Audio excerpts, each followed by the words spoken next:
dear students.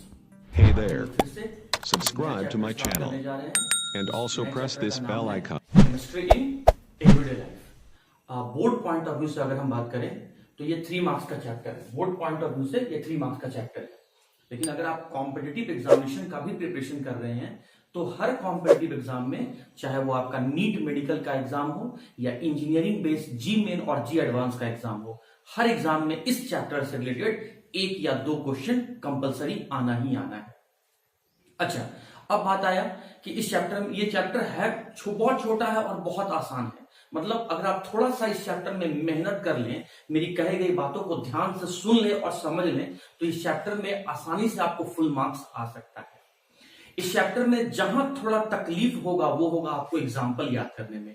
तो हर topic का आप जो टॉपिक हम लोग यहाँ डिस्कस करेंगे, इसमें इस चैप्टर के अंदर में जितने भी टॉपिक्स हैं, उस टॉपिक के अंदर में जितने भी हम लोग एग्जाम्पल डिस्कस करेंगे, उस एग्जाम्पल को याद करने में हो सकता है कि थोड़ा सा आप लोग को तकलीफ हो, बट लिख के उसको याद कर लेना और सबका 2-2 एग्जाम्पल याद कर लेना, आपका काम चल जाएगा।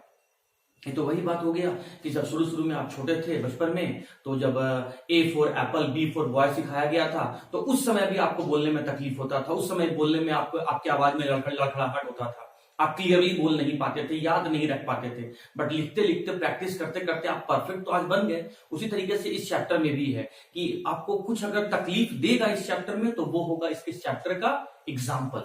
लेकिन एग्जाम्पल को आप 1-2 एग्जाम्पल को आप याद करें, बोलें, तो प्रैक्टिस होने से याद हो जाएगा आपको।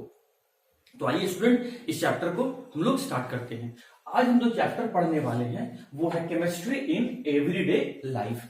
इसका क्या मतलब हुआ कि एवरीडे लाइफ में, डे टू डे लाइफ में, रोजमर्रा की जिंदगी में केमिस्ट्री का या केमिकल सब्सटेंस हम लोग के लिए कैसे हेल्पफुल है, क्या यूज है, हम इसके बारे में जहां से इंफॉर्मेशन लेंगे या हमें इंफॉर्मेशन प्राप्त होगा, या केमिस्ट्री के जिस भाग में हम लोग ये सब चीज पढ़ेंगे, उसे भी हम कहने वाले हैं केमिस्ट्री इन एवरीडे लाइफ। जैसे स्टूडेंट, हम लोग मॉर्निंग में सुबह सुबह उठते हैं तो ब्रश करते हैं तो टूथपेस्ट में केमिकल है। फिर हम लोग सुबह सुबह का चाय पीते हैं, चाय के चाय पत्ती में निकोटीन नाम का केमिकल मौजूद है। फिर चीनी भी इसमें लेते हैं, चीनी का कलर व्हाइट होता है, आप जानते हैं शुगर का कलर व्हाइट होता है due to presence of the chemical sulphur dioxide.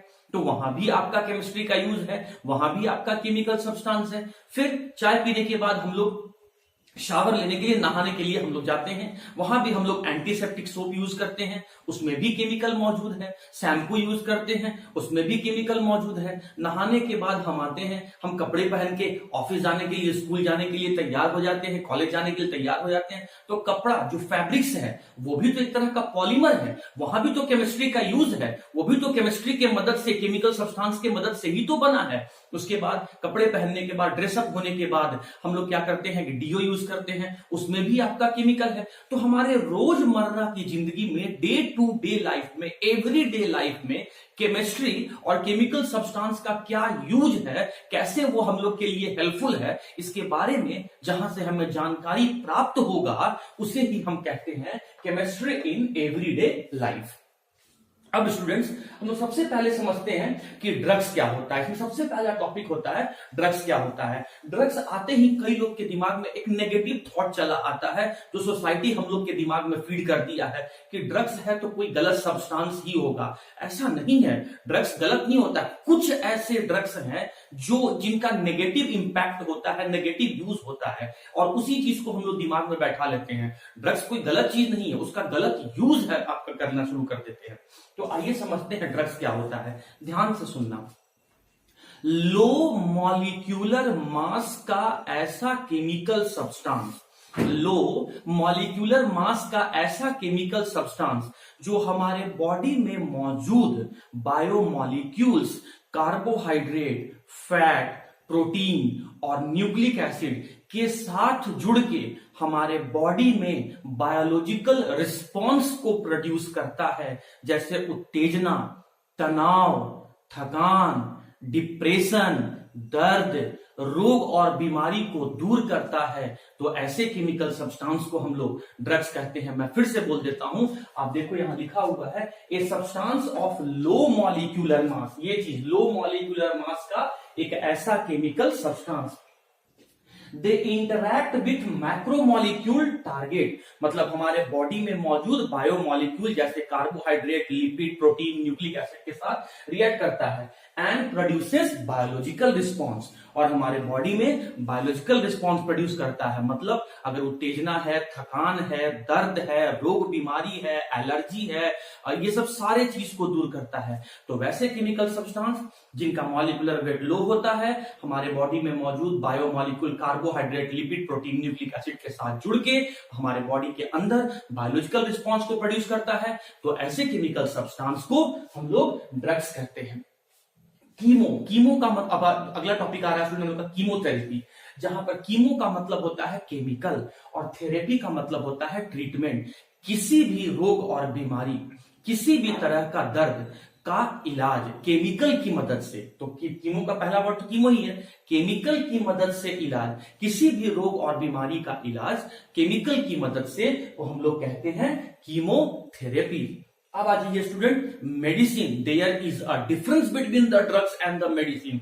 कई सारे सीनियर लोग, कई सारे टीचर लोग आपको एक ही चीज बता देते हैं कि ड्रग्स और मेडिसिन। गलत है स्टूडेंट, दोनों में डिफरेंस है, ड्रग और मेडिसिन में डिफरेंस है। आइए समझते हैं क्या डिफरेंस है।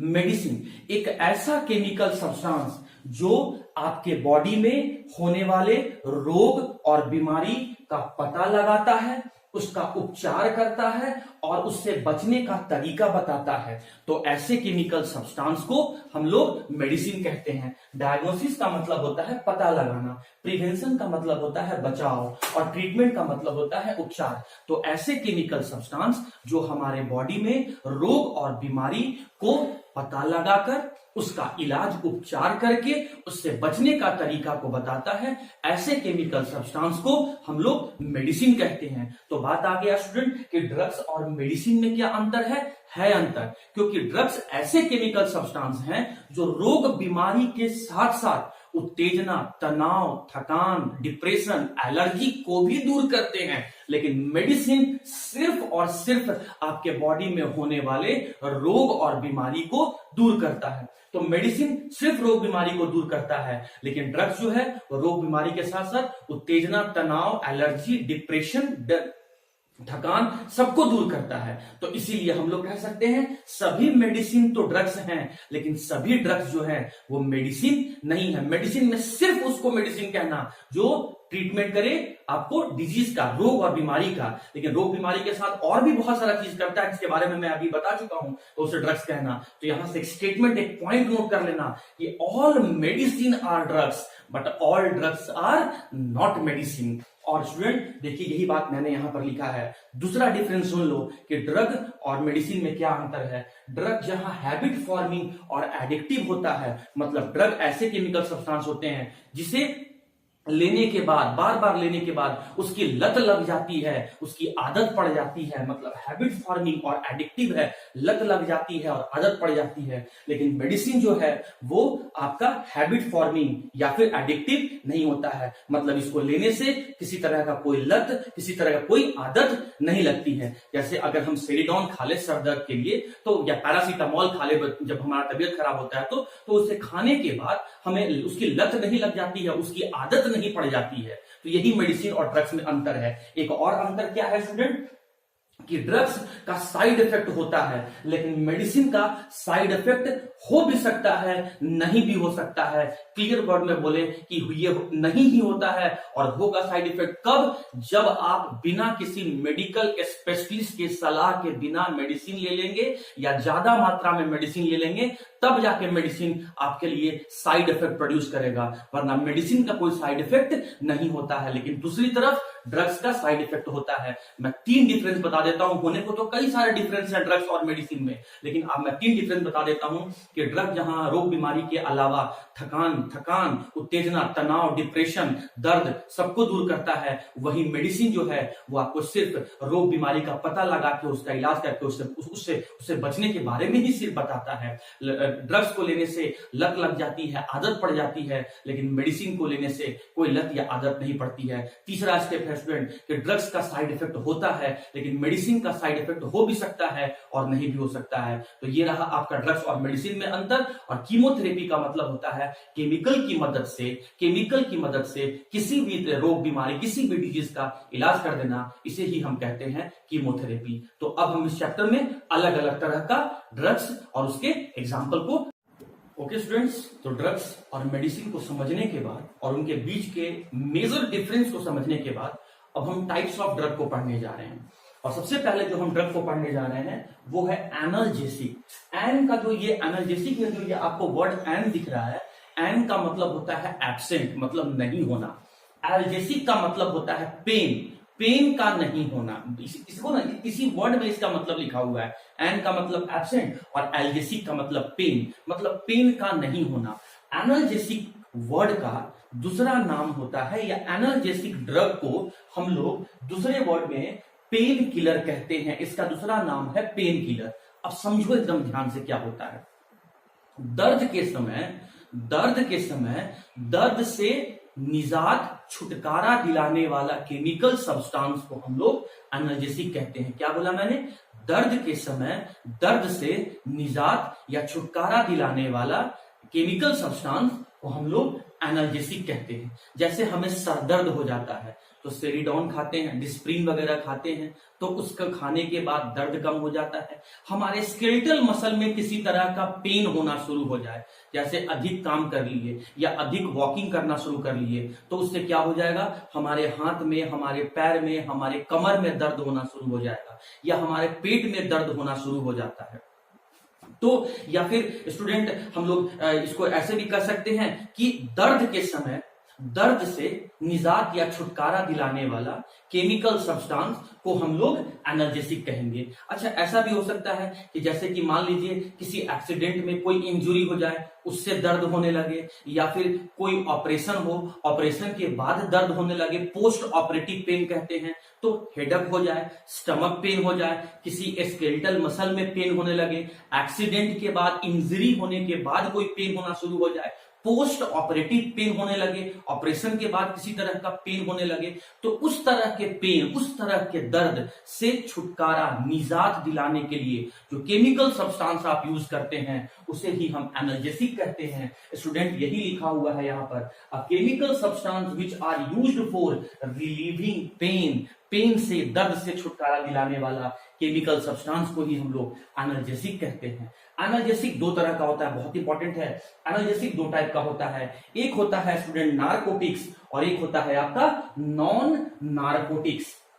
दोनों में डिफरेंस समझिएगा। नारकोटिक्स ऐसा पेन किलर होता है जो दर्द से छुटकारा दिलाने के साथ साथ लेने के बाद उसे लेने के बाद नींद और बेहोशी सी छा जाती है, नींद और बेहोशी आने लगे, ऐसा पेन किलर जिसे लेने के बाद नींद और बेहोशी आ जाए, ऐसे केमिकल सब्सटेंस को, ऐसे एनाल्जेसिक को हम लोग नारकोटिक्स कहते हैं। वहीं दूसरी तरफ नॉन, वर्ड में नॉन लगा हुआ है, मतलब नहीं, ऐसा पेन किलर जिसे लेने के बाद कोई किसी तरह का नींद या हम लोग कह सकते हैं कि बेहोशी नहीं आती है, उसे नॉन नारकोटिक्स कहते हैं। एक और डिफरेंस है, narcotics habit forming and addictive है, मतलब नारकोटिक्स लेने के बाद लत लग जाती है, आदत पड़ जाती है। नॉन नारकोटिक्स दूसरी तरफ जो है, इसमें लेने के बाद लत या आदत नहीं पड़ती है। नारकोटिक्स का एग्जाम्पल है हीरोइन, मॉर्फिन और कोडीन।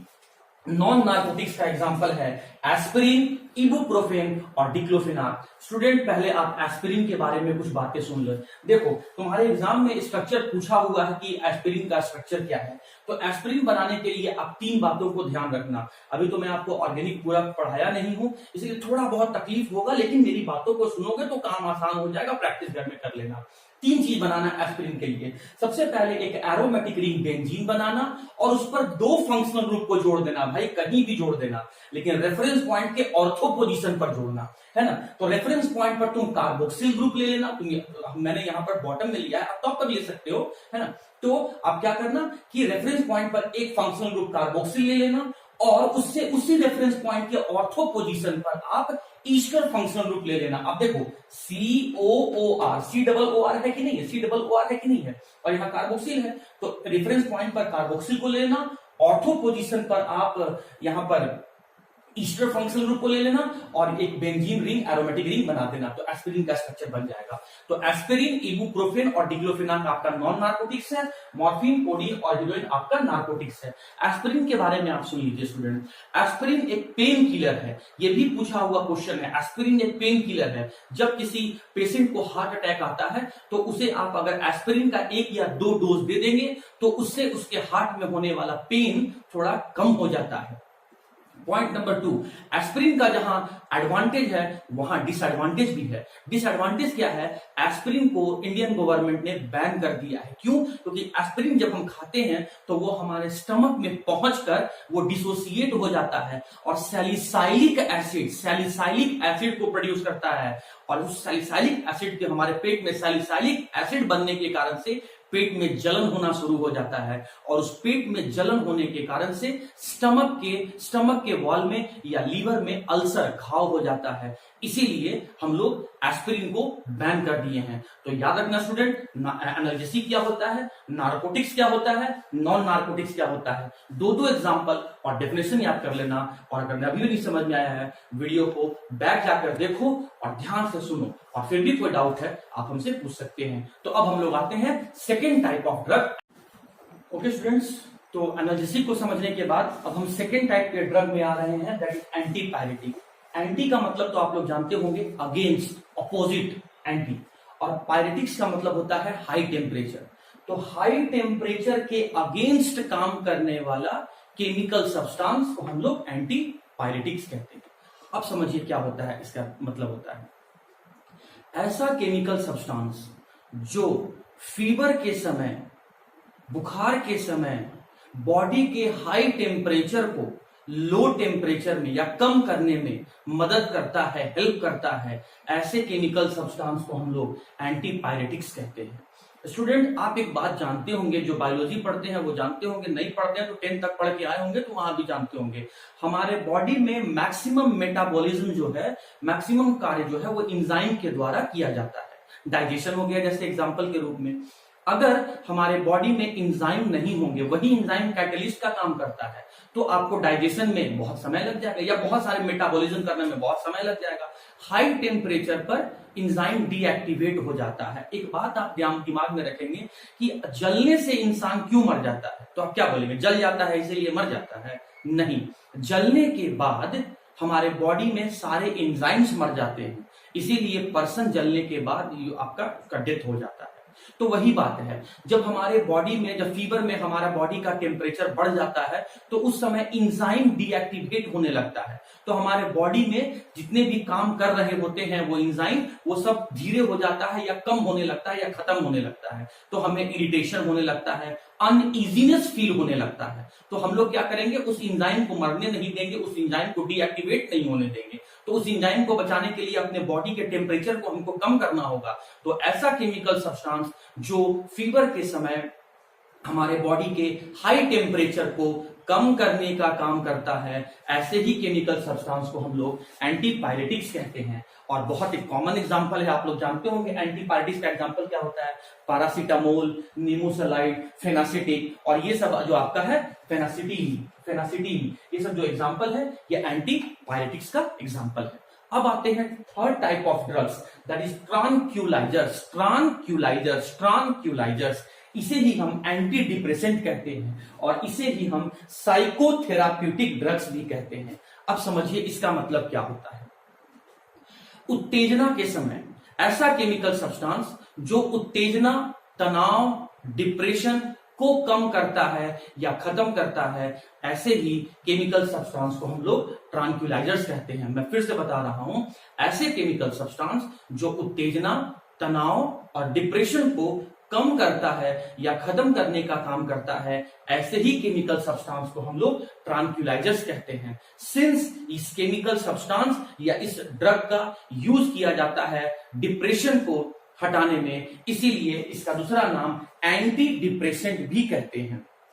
इसकी मदद से होने वाले सभी मेंटल प्रॉब्लम, जो दिमागी जो प्रॉब्लम होता है, हमें इस दवा की मदद से, इस ड्रग की मदद से सभी तरह का मेंटल प्रॉब्लम का ट्रीटमेंट किया जाता है। और इसीलिए ट्रांक्यूलाइजर्स को हम लोग साइकोथेराप्यूटिक ड्रग कहते हैं। साइको का मतलब होता है मेंटल और थेराप्यूटिक का मतलब होता है ट्रीटमेंट। तो स्टूडेंट सीधा सीधा इसका मतलब क्या हुआ? उत्तेजना, तनाव, डिप्रेशन और किसी भी तरह का मेंटल प्रॉब्लम को दूर करने के लिए यूज किया गया केमिकल सब्सटेंस को हम लोग ट्रांक्यूलाइजर्स, एंटी डिप्रेशन या साइकोथेराप्यूटिक ड्रग कहते हैं। इस बात को आप ऐसे एग्जाम्पल से समझेंगे, जैसे हम स्टूडेंट लोग जो है यार, जब एग्जाम देने जाते हैं तो एग्जाम जाने से पहले हमें डर लगता है। एग्जाम दे के आते हैं तो हमें फेल होने का डर रहता है। किसी इंसान को जिसने अपनी जिंदगी का जमा पूंजी जो है वो बिजनेस में लगा दिया है, उसे लॉस होने का डर रहता है, उसे उस बात को लेकर तनाव रहता है। एग्जाम में स्टूडेंट को पास होंगे कि नहीं होंगे, उस बात का लेकर उसके तनाव होता है। कई सारे हमारे सराउंडिंग में ऐसे लोग भी हैं जो जब अपने फ्रेंड सर्किल में जाते हैं तो वहां उन्हें हीन भावना का शिकार होना पड़ता है। जैसे वो गंजे होते हैं, नाटे होते हैं, काले होते हैं, मोटे होते हैं। तो इन सब बातों को लेकर उनके अंदर में एक तनाव उत्पन्न हो जाता है, उनके अंदर में उत्तेजना, गुस्सा, इरिटेशन होने लगता है, गुस्सा उत्पन्न हो जाता है। तो इस उत्तेजना, इस तनाव, इस नर्वसनेस या इस तरह के मेंटल प्रॉब्लम को दूर करने के लिए यूज किया गया केमिकल सब्सटेंस को हम लोग स्टूडेंट ट्रांक्यूलाइजर्स कहते हैं। बहुत इंपॉर्टेंट है, ट्रांक्यूलाइजर्स कहते हैं, एंटी डिप्रेशन कहते हैं या साइकोथेराप्यूटिक ड्रग कहते हैं। साइको का मतलब मेंटल और थेराप्यूटिक का मतलब ट्रीटमेंट। इसका एग्जांपल है स्टूडेंट, एग्जांपल तो आपको याद करना पड़ेगा स्टूडेंट, मैं कुछ नहीं कर सकता हूं। इसका एग्जांपल है बारबिट्यूरिक एसिड, ल्यूमिनल, वेरोनल और सेटनल। तो ये था आपका तीसरा टाइप का ड्रग। जो अगले टाइप का ड्रग है स्टूडेंट, दैट इज एंटीबायोटिक्स। ये भी बहुत इंपॉर्टेंट, ऐसा केमिकल सब्सटेंस जो एक माइक्रो ऑर्गेनिज्म से बनाया जाता है दूसरे माइक्रो ऑर्गेनिज्म को किल करने के लिए, डिस्ट्रॉय करने के लिए या मारने के लिए। मैं फिर से क्या बोल रहा हूं, एक ऐसा केमिकल सब्सटेंस जो एक माइक्रो ऑर्गेनिज्म से बनाया जाता है किसी दूसरे माइक्रो ऑर्गेनिज्म को किल करने के लिए, डिस्ट्रॉय करने के लिए या मारने के लिए। तो ऐसे केमिकल सब्सटेंस को हम लोग एंटीबायोटिक्स कहते हैं। देखिए यहां लिखा हुआ है, a substance which in low concentration inhibits the growth of micro organism और destroy them are known as antibiotics. तो एक ऐसा केमिकल सब्सटेंस जो एक माइक्रो ऑर्गेनिज्म से ही बनाया जाता है किसी दूसरे माइक्रो ऑर्गेनिज्म को मारने के लिए। सबसे पहला एंटीबायोटिक जो है वो अलेक्जेंडर फ्लेमिंग नाम के साइंटिस्ट के द्वारा बनाया गया था। और पहले एंटीबायोटिक का नाम था पेनिसिलिन, जो एक फंगस पेनिसिलियम नोटाटम से बनाया गया था। किस लिए? बैक्टीरिया को मारने के लिए। तो आप जानते हैं स्टूडेंट कि फंगस भी जो है वो एक माइक्रो ऑर्गेनिज्म है और बैक्टीरिया भी जो है वो एक माइक्रो ऑर्गेनिज्म ही है। तो एक माइक्रो ऑर्गेनिज्म से ही बनाया गया केमिकल सब्सटेंस किसी दूसरे माइक्रो ऑर्गेनिज्म को मारने के लिए, तो ऐसे केमिकल सब्सटेंस को हम लोग एंटीबायोटिक्स कहते हैं।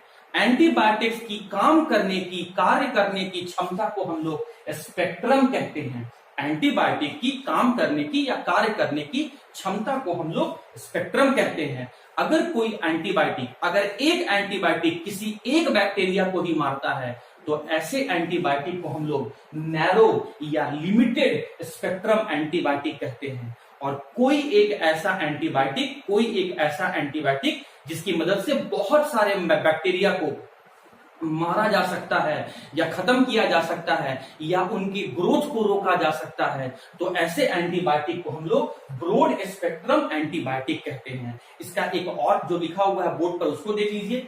नैरो या लिमिटेड स्पेक्ट्रम एंटीबायोटिक जो है वो सिर्फ और सिर्फ या तो ग्राम पॉजिटिव या तो ग्राम नेगेटिव बैक्टीरिया के लिए यूज किया जाता है। और ब्रॉड स्पेक्ट्रम एंटीबायोटिक जो है वो दोनों ग्राम पॉजिटिव और ग्राम नेगेटिव दोनों तरह के बैक्टीरिया के लिए यूज किया जाता है। अब स्टूडेंट आपको ग्राम पॉजिटिव और ग्राम नेगेटिव को लेकर थोड़ा कंफ्यूजन हुआ होगा। देखो, ग्राम एक साइंटिस्ट का नाम था, उसके समय में क्या रहा होगा कि बैक्टीरिया से होने वाले बहुत सारे बैक्टीरियल डिजीज से लोग मरने लगे होंगे या परेशान रहते होंगे। तो वो उसने क्या देखा या उसने क्या किया होगा कि वैसे बैक्टीरिया को चिन्हित करना, आइडेंटिफाई करना शुरू किया होगा जो डिजीज प्रोड्यूस करते हैं। इसके लिए उसने क्या किया, एक केमिकल लिया जिसका नाम था क्रिस्टल वायलेट, और वो बैक्टीरिया को उस क्रिस्टल वायलेट नाम के केमिकल से स्टेन करना, रंगना शुरू किया। और क्या देखता है कि क्रिस्टल वायलेट केमिकल जब कुछ बैक्टीरिया पे डाला गया तो उनका कलर पर्पल आ गया, और कुछ बैक्टीरिया पर जब क्रिस्टल वायलेट केमिकल डाला गया तो उनका कलर रेड हो गया। तो क्रिस्टल वायलेट केमिकल डालने पर जिस बैक्टीरिया का कलर पर्पल हो गया, ग्राम ने उसी को नाम दिया ग्राम पॉजिटिव। और जो बैक्टीरिया क्रिस्टल वायलेट कलर डालने पर कोई कलर नहीं शो किए, उनका रेड कलर था तो रेडिश कलर ही रह गया, मतलब उनके क्रिस्टल वायलेट केमिकल डालने पर उनमें कोई चेंजिंग, कोई कलर उनके अंदर प्रोड्यूस नहीं हुआ, तो उसे कहा गया ग्राम नेगेटिव बैक्टीरिया। और एक बात और याद रखना, तो हम लोग का अगला जो केमिकल सब्सटेंस या ड्रग डिस्कस करने जा रहे हैं वो है एंटीबायोटिक्स। एंटीबायोटिक के बारे में ध्यान से सुनिएगा। एक ऐसा केमिकल सब्सटेंस जो किसी एक ही माइक्रो ऑर्गेनिज्म से बनाया जाता है, किसी दूसरे माइक्रो ऑर्गेनिज्म को खत्म करने के लिए, मारने के लिए, डिस्ट्रॉय करने के लिए, या उनके ग्रोथ को रोकने के लिए। मैं क्या बोल रहा हूं, एक ऐसा केमिकल सब्सटेंस जो एक माइक्रो ऑर्गेनिज्म से ही बनाया जाता है, किसी दूसरे माइक्रो ऑर्गेनिज्म को डिस्ट्रॉय करने के लिए, किल करने के लिए, या उनके ग्रोथ को इनहिबिट, रोकने के लिए। तो ऐसे केमिकल सब्सटेंस को खासम खास स्पेसिफिक एक नाम दिया गया है एंटीबायोटिक्स। आइए देखते हैं। A substance which in low concentration inhibits the growth of microorganism or destroy them are known as the antibiotics। Point number 2 सुनिए। सबसे पहला एंटीबायोटिक जो हमारे दुनिया में बनाया गया था, उस एंटीबायोटिक का नाम था पेनिसिलिन, और वो जिस साइंटिस्ट के द्वारा बनाया गया था उसका नाम था अलेक्जेंडर फ्लेमिंग। अच्छा, उसने उस एंटीबायोटिक का नाम पेनिसिलिन ही क्यों दिया? क्योंकि वो एक फंगस की मदद से बनाया गया था बैक्टीरिया को मारने के लिए। तो फंगस का नाम था पेनिसिलियम नोटाटम, तो पेनिसिलियम नोटाटम फंगस का नाम था, इसीलिए बनाए गए एंटीबायोटिक को ही उसने नाम दे दिया पेनिसिलिन। तो फंगस भी एक माइक्रो ऑर्गेनिज्म है और बैक्टीरिया भी एक माइक्रो ऑर्गेनिज्म है। तो तुम क्या समझ रहे हो यहां से? फंगस की मदद से बनाया गया एक केमिकल सब्सटेंस बैक्टीरिया को मारने के लिए या उनके ग्रोथ को रोकने के लिए, इसे ही नाम दिया गया है एंटीबायोटिक। तो इसे ही थोड़ा अगर हम क्लियरली, स्पेसिफिक तरीके से बोले, स्पष्ट तरीके से बोले, तो क्या बोल सकते हैं? एक माइक्रो ऑर्गेनिज्म से बनाया गया सब्सटेंस किसी दूसरे माइक्रो ऑर्गेनिज्म को मारने के लिए, इसे ही हम एंटीबायोटिक कहते हैं। और सबसे पहला एंटीबायोटिक कौन था? पेनिसिलिन। किसके द्वारा बनाया गया था? अलेक्जेंडर फ्लेमिंग के द्वारा। कौन से फंगस से बनाया गया था? Penicillium notatum. और किसको मारने के लिए बनाया गया था? बैक्टीरिया को मारने के लिए बनाया गया था। देखो स्टूडेंट, थोड़ा सा हिस्टोरिकल बैकग्राउंड का अगर हम बात करें तो अलेक्जेंडर फ्लेमिंग जिस सेंचुरी में, जिस शताब्दी में रहा होगा, उस समय बैक्टीरियल डिजीज बहुत फैला हुआ था, मतलब लोग बैक्टीरियल डिजीज से मर रहे थे, परेशान हो रहे थे। तो अलेक्जेंडर फ्लेमिंग क्या किया, वैसे बैक्टीरिया को चिन्हित करना शुरू किया, मार्क करना शुरू किया, आइडेंटिफाई करना शुरू किया जो डिजीज प्रोड्यूस कर रहे थे। तो वो कैसे चिन्हित किया? उसने क्या किया, उस साइंटिस्ट का नाम था ग्राम जिसने चिन्हित किया था। तो ग्राम ने क्या किया, एक केमिकल लिया जिसका नाम था जिसका नाम था आपका क्रिस्टल वायलेट। तो ग्राम ने एक केमिकल लिया जिसका नाम था क्रिस्टल वायलेट, और उस क्रिस्टल वायलेट केमिकल की मदद से उसने बैक्टीरिया को आइडेंटिफाई करना शुरू किया। जब क्रिस्टल वायलेट कलर वो बैक्टीरिया पर डाला तो कुछ बैक्टीरिया जो थे वो पर्पल कलर के हो गए। तो जो बैक्टीरिया क्रिस्टल वायलेट केमिकल डालने पर पर्पल कलर के हो गए, ग्राम ने ऐसे बैक्टीरिया को नाम दिया ग्राम पॉजिटिव बैक्टीरिया, क्योंकि वो उस केमिकल से पॉजिटिव रिस्पॉन्स शो कर रहे थे, उससे कलर हो जा रहे थे। और वैसे बैक्टीरिया जिसे क्रिस्टल वायलेट केमिकल डालने पर कोई कलर नहीं शो कर रहा था, मतलब उसके लिए वो निष्क्रिय थे, इनएक्टिव थे, तो ऐसे ऐसे बैक्टीरिया को ग्राम ने नाम दिया ग्राम नेगेटिव बैक्टीरिया। तो ग्राम साइंटिस्ट का नाम है और उसके द्वारा केमिकल से जो कलर प्रोड्यूस केमिकल डालने पर ये उनके अंदर जो कलर प्रोड्यूस हो गया तो ग्राम पॉजिटिव, नहीं हुआ तो ग्राम नेगेटिव। बस ग्राम पॉजिटिव और ग्राम नेगेटिव में यही बात आपको दिमाग में रखना है। एक बात और, ग्राम नेगेटिव बैक्टीरिया हार्मफुल होते हैं, डिजीज प्रोड्यूस करते हैं, लेकिन ग्राम पॉजिटिव में कुछ ही ऐसे बैक्टीरिया हैं या कह लो कि नहीं के बराबर ऐसे बैक्टीरिया हैं जो डिजीज प्रोड्यूस करते हैं। तो सुन लो बात को भैया, मैं फिर से बोल रहा हूं, एक माइक्रो ऑर्गेनिज्म से बनाया गया केमिकल सब्सटेंस दूसरे माइक्रो ऑर्गेनिज्म को मारने के लिए, इसे ही हम एंटीबायोटिक कहते हैं। पॉइंट नंबर 2 सुन लेना, एंटीबायोटिक पहला डिस्कवर किया गया था पेनिसिलिन, पेनिसिलियम नोटाटम फंगस से बैक्टीरिया को मारने के लिए। एंटीबायोटिक की कार्य करने की क्षमता को स्पेक्ट्रम कहते हैं। एंटीबायोटिक की कार्य करने की क्षमता को स्पेक्ट्रम कहते हैं। इसमें और एक बात सुन लीजिए, अगर एक एंटीबायोटिक किसी एक ही बैक्टीरिया को मार रहा है तो ऐसे एंटीबायोटिक को नैरो या लिमिटेड स्पेक्ट्रम एंटीबायोटिक कहते हैं। और ऐसा एंटीबायोटिक जिसकी मदद से कई सारे बैक्टीरिया को मारा जा सकता है, खत्म किया जा सकता है या उनके ग्रोथ को रोका जा सकता है, तो ऐसे एंटीबायोटिक को ब्रॉड स्पेक्ट्रम एंटीबायोटिक कहते हैं। बोर्ड पर एक और डिफरेंस लिखा हुआ है, इसको ध्यान से देखना। नैरो या limited spectrum antibiotic is effective either for gram positive या फिर ग्राम नेगेटिव। मतलब ऐसे एंटीबायोटिक जो या तो ग्राम पॉजिटिव या फिर ग्राम नेगेटिव को मारे, खत्म करे या उनको रोके, तो वैसे एंटीबायोटिक को नैरो या लिमिटेड स्पेक्ट्रम एंटीबायोटिक कहते हैं। लेकिन ऐसा एंटीबायोटिक जो दोनों ग्राम पॉजिटिव और ग्राम नेगेटिव दोनों टाइप के बैक्टीरिया को डिस्ट्रॉय करे, किल करे या उनकी ग्रोथ को इनहिबिट करे, वैसे एंटीबायोटिक को हम लोग ब्रॉड स्पेक्ट्रम एंटीबायोटिक कहते हैं। और एग्जांपल मैंने सारा आपको। ओके स्टूडेंट्स, तो एग्जामिनेशन पॉइंट ऑफ व्यू से हम लोग फिर एक अलग टाइप के ड्रग्स के बारे में बात करने जा रहे हैं जो कि बहुत इंपॉर्टेंट है और डे टू डे लाइफ में भी आप इसका कई बार यूज करते हैं। देखिए, एक है एंटीसेप्टिक और एक है डिसइंफेक्टेंट। लिविंग और नॉन लिविंग तो जानते हो ना, सजीव और निर्जीव तो जानते हो ना, तो तुमको क्या करना है, पहले रफ में समझो। पहले तुमको क्या करना है, माइक्रो ऑर्गेनिज्म को मारना है। और माइक्रो ऑर्गेनिज्म को मारने के लिए अगर तुम कोई केमिकल सब्सटेंस यूज कर रहे हो, किस पर, लिविंग बींग्स के ऊपर, तो एंटीसेप्टिक कहना। काहे के लिए भाई, माइक्रो ऑर्गेनिज्म को मारने के लिए क्या यूज कर रहे हो, केमिकल सब्सटेंस। किस पर यूज कर रहे हो, लिविंग बींग पर। तो माइक्रो ऑर्गेनिज्म को मारने के लिए लिविंग बींग पर यूज किया गया chemical substance antiseptic. Micro organism को मारने के लिए नॉन लिविंग बींग पे यूज किया गया केमिकल सब्सटेंस डिसइंफेक्टेंट। एकदम स्पष्ट रूप से मैंने आपको क्लियर कर दिया। अब समझो बात को, कट जाने पर, जल जाने पर, किसी तरह का घाव हो जाने पर, चाहे आप गिरने से हो जाए या कटने फटने से हो जाए, जैसे भी हो जाए, तो कट जाने पर, जल जाने पर या किसी तरह का घाव हो जाने पर माइक्रो ऑर्गेनिज्म को मारने के लिए लिविंग बींग पर यूज किया गया केमिकल सब्सटेंस को हम लोग एंटीसेप्टिक कहते हैं। लेकिन अपने घर का फर्श, फ्लोर, टॉयलेट्स, ड्रेनेज मतलब कचरे का डब्बा या डॉक्टर के द्वारा यूज किया गया सर्जिकल इंस्ट्रूमेंट, ब्लेड वगैरह, सीजर, कैंची वगैरह या जो भी इंस्ट्रूमेंट यूज करता है, तो floor, toilets, drainage, surgical instrument पर माइक्रो ऑर्गेनिज्म को मारने के लिए यूज किया गया केमिकल सब्सटेंस को हम लोग डिसइंफेक्टेंट कहते हैं। कट जाने पर, जल जाने पर, घाव हो जाने पर, लिविंग बींग के ऊपर यूज किया गया केमिकल सब्सटेंस माइक्रो ऑर्गेनिज्म को मारने के लिए कहते हैं एंटीसेप्टिक। और फिर फ्लोर हो गया, फर्श, टॉयलेट हो गया, ड्रेनेज हो गया, सर्जिकल इंस्ट्रूमेंट पर माइक्रो ऑर्गेनिज्म को मारने के लिए यूज किया गया केमिकल सब्सटेंस को हम लोग डिसइंफेक्टेंट कहते हैं। अब इसमें स्टूडेंट आप इसका एग्जाम्पल भी याद रखेंगे और डिफरेंस भी याद रखेंगे। तो पहला तो यही डिफरेंस आपको समझ में आ गया होगा कि एंटीसेप्टिक यूज किया जाता है लिविंग बींग पर और डिसइंफेक्टेंट यूज किया जाता है नॉन लिविंग बींग पर।